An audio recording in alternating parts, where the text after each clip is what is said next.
On commence avec un mot. Univalaire. Qu'est-ce que ça veut dire? Qu'est-ce que ça veut dire? Sans contexte, c'est un peu difficile de deviner. Hein? Puis ce qui n'aide pas non plus, c'est que ce n'est pas un mot du dictionnaire. Donc, à quoi est-ce qu'on fait référence? Est-ce qu'on parle d'un sport? Est-ce qu'on parle d'un véhicule? Pour vous aider, voici sa traduction. Monokoi. Mais oui, on parle de ça aujourd'hui. Situation causée par le cancer des testicules. Et là, pour ceux qui ne sont toujours pas certains de comprendre ce que j'essaie de vous dire, on dit qu'une image vaut 1000 mots, hein?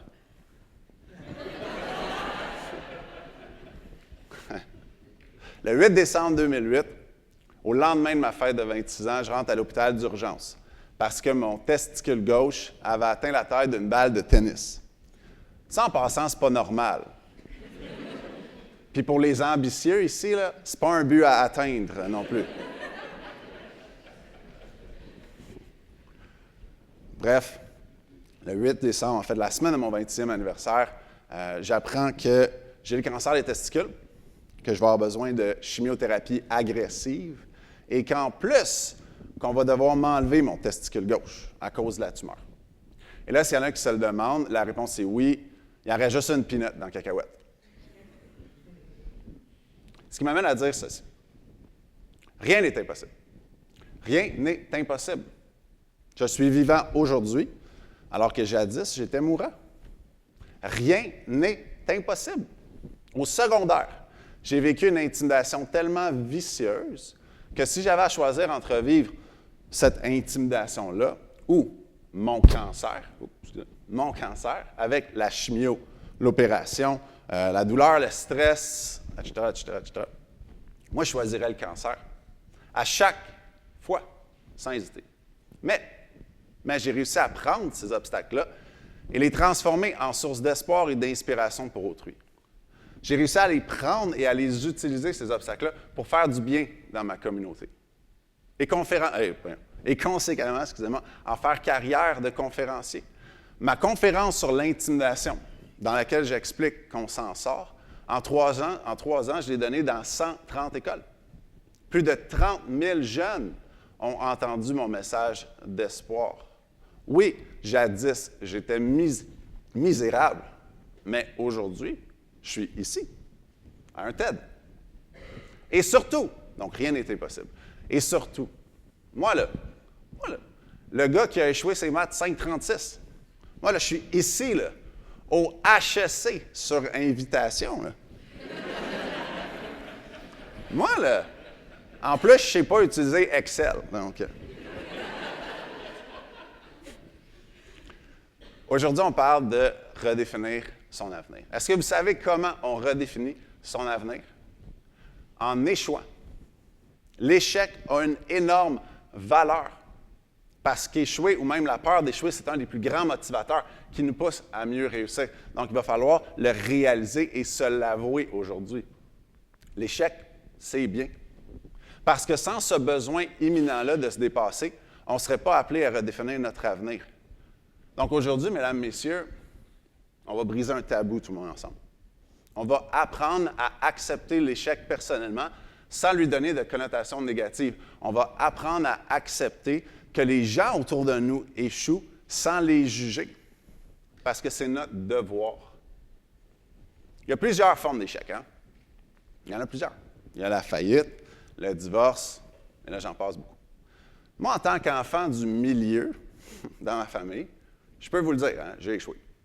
J'ai échoué physiquement par le cancer, j'ai échoué socialement par l'intimidation, j'ai échoué académiquement, ma première année d'université, ce qui explique pourquoi ce n'est pas un avocat qui s'adresse à vous en ce moment.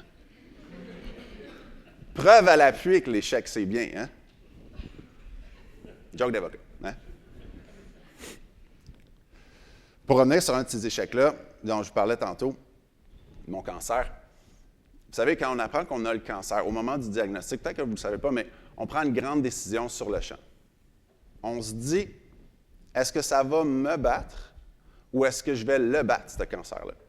Moi, j'ai non seulement décidé de ne jamais laisser la maladie définir ma vie, mais surtout, j'ai décidé de la prendre, cette maladie-là, et de l'utiliser pour faire du bien dans la vie des gens. L'échec, mesdames, messieurs, c'est bien. Et c'est pour ça qu'en conférence, je le dis tout le temps, le cancer, c'est le plus beau cadeau que la vie n'aurait pas pu me faire. Bon, c'est sûr que si ma conjointe Maude est présente, je dis que c'est le deuxième plus beau cadeau, là. À chaque année, à Doha au Qatar, se tient un prestigieux sommet sur l'éducation. À tous les ans, au mois de novembre, toutes les sommités mondiales du domaine de l'éducation se regroupent au Moyen-Orient, comme je disais, pour collaborer, travailler ensemble, bref, faire avancer leur domaine. En 2014, on m'a fait un grand honneur. On m'y a invité. Et ça a été absolument merveilleux. Mais fait cocasse. Des 1900 personnes qui y étaient, j'étais le seul à parler d'intimidation. Parce qu'au Moyen-Orient, on ne parle pas d'intimidation, comme dans plusieurs régions du monde. Cet échec social-là apporte la honte à la famille, donc c'est tabou. Là, avant de trop les juger, je vais vous le rappeler. Ici, ça fait 5 ans qu'on parle d'intimidation. Mais pour revenir à cette semaine-là, en 2014, il y avait un grand thème. Et le thème de la semaine, c'était comment adresser les nouveaux défis de l'éducation. Et quelle était la grande recommandation pour y arriver? Bien, surprise, surprise, c'était en permettant aux jeunes d'échouer. C'est surprenant, hein? Même choquant pour certains, certaines. Moi, ça a changé ma vie. Parce qu'ici, comme partout ailleurs, l'échec, c'est une barricade. Il va donc falloir créer un grand changement. Parce que notre façon de penser, là, elle est expirée. Notre vision du futur d'antan ne s'est pas adaptée à la réalité d'aujourd'hui, ni aux événements qui ont eu lieu en cours de route, à titre d'exemple. En 1995, pensez-vous vraiment qu'il y en avait qui auraient prédit une si grande augmentation des inégalités sociales aujourd'hui? Non. Si on pense juste au réchauffement climatique, qui est une réalité omniprésente aujourd'hui, en 1995, on n'en parlait même pas. Mais pour revenir à l'échec, ça, c'est une notion, un concept qu'on connaît tous ici, qu'on veuille l'admettre ou non. On a tous dû, à un moment donné, faire un grand changement dans notre vie parce qu'on avait frappé un mur. Et ça, on s'entend, là, c'est jamais plaisant. Mais c'est nécessaire parce que c'est ce moment-là, cet impact-là, ce mur-là, qui nous permet de grandir. Il va donc falloir créer ce genre d'environnement-là de croissance personnelle pour nos jeunes. Pour nous. Parce qu'il faut comprendre qu'échouer, ça ne veut pas dire faire quelque chose de mal ou de honteux. Non. C'est un appel au dépassement à l'échec. C'est une éventuelle source de fierté. Il faut comprendre ça. Il faut le comprendre. Nos obstacles, là, on ne les aime pas, mais c'est eux qui nous font grandir. L'école doit donc permettre ce genre d'apprentissage-là. On est ici en ce moment dans un établissement où l'éducation se transforme. C'est donc ici, ainsi que partout ailleurs où on éduque nos futures têtes pensantes, que doit s'entamer ce changement-là. On doit moderniser le message. On doit prendre ce qu'on nous a inculqué dans le passé et l'adapter pour nous permettre de passer à cette prochaine étape-là. Ce qui urge, je vous l'ai dit tantôt, notre façon de penser, là, elle est désuète. Mais avant tout, ce changement-là, là, il doit se faire ici. Il doit se faire à la maison. Le changement dont je parle, okay, je dis beaucoup le mot changement, là, je sais, mais le changement dont je parle, il faut comprendre. Oui, il est intellectuel, absolument. Mais avant tout, il est social. Là, je ne parle pas de Karl Marx et des Khmers rouges. Là, okay? Quand je dis le mot social, n'ayez pas peur. Là. Quand je parle de ce mot-là, de ce changement social-là, en fait, je parle d'un mouvement. C'est un mouvement. C'est un mouvement d'amour et de compassion que l'on doit nourrir et propager. Il faut recommencer à jouer notre rôle de guide pour les prochaines générations. Il faut, entre nous, encourager l'empathie pour que les jeunes qui nous observent recommencent à en faire preuve. Parce que contrairement à ce qu'on nous dit et à ce que plein de gens pensent, là, les jeunes ils font preuve d'une grande sensibilité. C'est extrêmement important de comprendre ça. Mais en même temps, oui, des fois, sont tough, les jeunes. Puis oui, des fois, il faut creuser un peu plus pour la trouver, cette sensibilité-là. Mais si nous, on donnait un meilleur exemple, peut-être que leur comportement, à eux, il changerait aussi.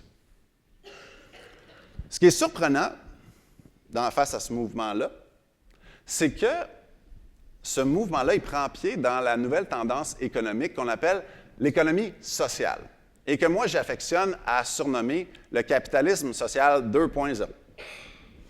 Et ce qui est encore plus surprenant, c'est que les résultats de ce mouvement-là, ils sont quantifiables en chiffres et en dollars surtout. Je m'explique. Le capitalisme, concept qu'on connaît, hein? On est au HEC quand même, hein? Concept qu'on connaît bien et si on en parle un peu, on peut dire que c'est une forme d'autodétermination. Dans l'histoire moderne, le capitalisme, c'est le moyen, ou un des moyens principaux qu'on a pris pour se prendre en main. Et si on vulgarise le concept du capitalisme, ça veut dire faire un travail en échange d'une rémunération. Bien, mon capitalisme social 2.0, il veut la même chose. On fait un travail, tout le monde ensemble, un travail de collaboration, et les résultats de ce travail-là, bien, ils sont chiffrables. En d'autres mots, on travaille, comme je dis, tout le monde ensemble, on s'investit dans notre communauté pour créer un mouvement qui est payant. Je vous donne un exemple. Le plus bel exemple que je ne pourrais pas vous donner. Ma conférence sur l'intimidation. Un bel exemple. Hein? Quand on fait ce genre de travail-là, on se dit toujours que si on aide un jeune, on a fait notre travail. Notre but, à travers toutes nos années, toute notre carrière, c'est d'en aider un. Moi, tantôt, je vous l'ai dit, ma conférence, je l'ai donnée dans 130 écoles. Et en moyenne, 5 jeunes par école viennent me voir après la conférence pour me dire que cette dernière les avait réellement aidés, qu'elle leur avait donné espoir et permis de ne pas abandonner. Ça, c'est 650 jeunes qui ont eu de l'aide grâce à la conférence. De plus, un jeune en moyenne par école m'écrit plutôt par la suite pour me dire la même chose, que la conférence l'avait réellement aidé. Pour un total de 130 jeunes de plus, pour un total final de 780 jeunes qui ont pu avoir espoir et ne pas abandonner grâce à la conférence. Et si on se dit que 10 de ces 780 jeunes-là ont décidé de ne pas décrocher en ne pas abandonnant, parce que je dois vous le dire, un jeune intimidé, c'est un jeune qui ne veut plus aller à l'école. Mais si on se dit que 10 de ces jeunes-là ont décidé de ne pas décrocher, on se retrouve avec 78 jeunes. 78 jeunes qui ne sont pas des décrocheurs aujourd'hui. Et voici le punch. Si vous en cherchiez un, le voici. C'est que l'économiste Pierre Fortin a estimé récemment qu'un décrocheur, pour l'ensemble de sa vie, va coûter à l'État 450 000 $. Donc, si on fait le calcul, on réalise que ma conférence...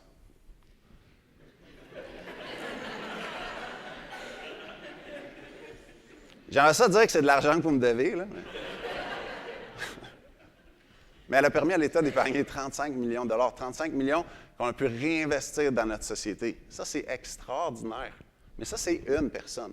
Une. Imaginez si tous les Canadiens, Canadiennes, tous les Québécois, Québécoises faisaient leur part plutôt.